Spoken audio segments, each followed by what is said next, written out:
Hi everyone. Today we deal with 3 W's of GST.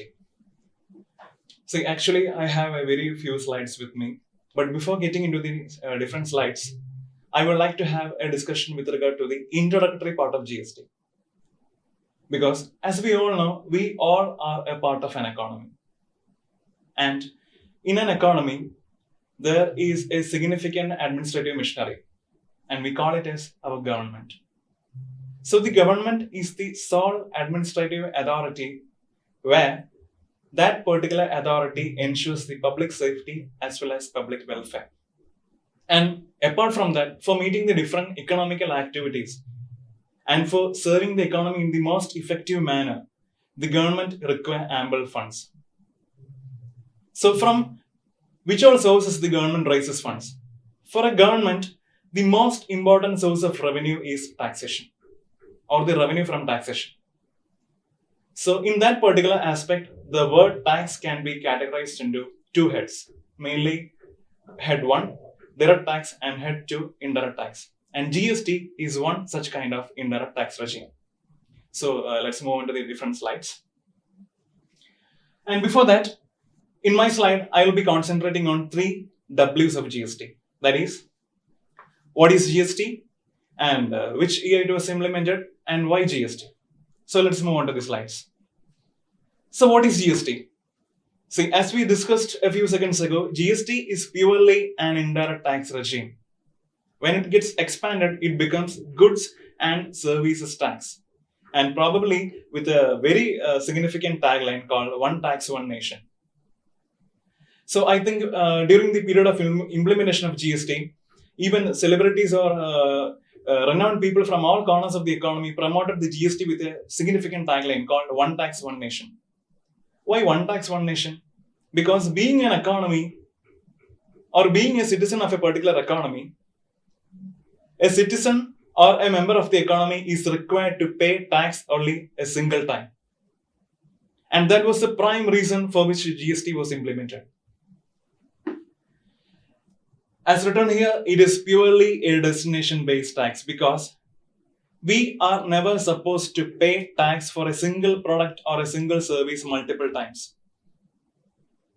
And all these years of planning, and I think the GST planning has started from the year 2000. And right from the 2000, different administrative bodies, different finance commissions, different finance bodies laid their stress, time, energy, and effort in the clear-cut planning of the GST, where they ensured that the GST tax regime successfully successfully wipe out the ill effects of VAT system. Because under VAT system, every taxpayer was required to pay tax multiple times. But that's not what we consider under GST. Perhaps under GST, we focus on only paying of tax or paying the tax amount at a single time. Which year? I think, as I said earlier, the planning for GST primarily started from the year 2000. And it was followed by 2004, 6, 7, 8, and again it gained momentum by 2010, 2011, 12, 13, 14, 15, and even 16. And see, it took almost 17 years to its implementation. And after all these years of planning, by 1st July 2017, our government was able to execute or to implement the GST in the most full-fledged manner. And the next slide purely focuses on the significance or the need of GST. Why GST? Because it is purely a destination-based tax.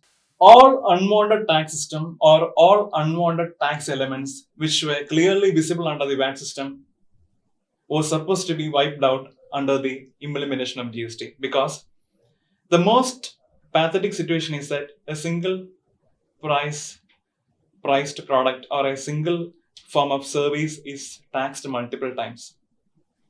And of course, it can be categorized or it can be called as cascading effect. See what a situation.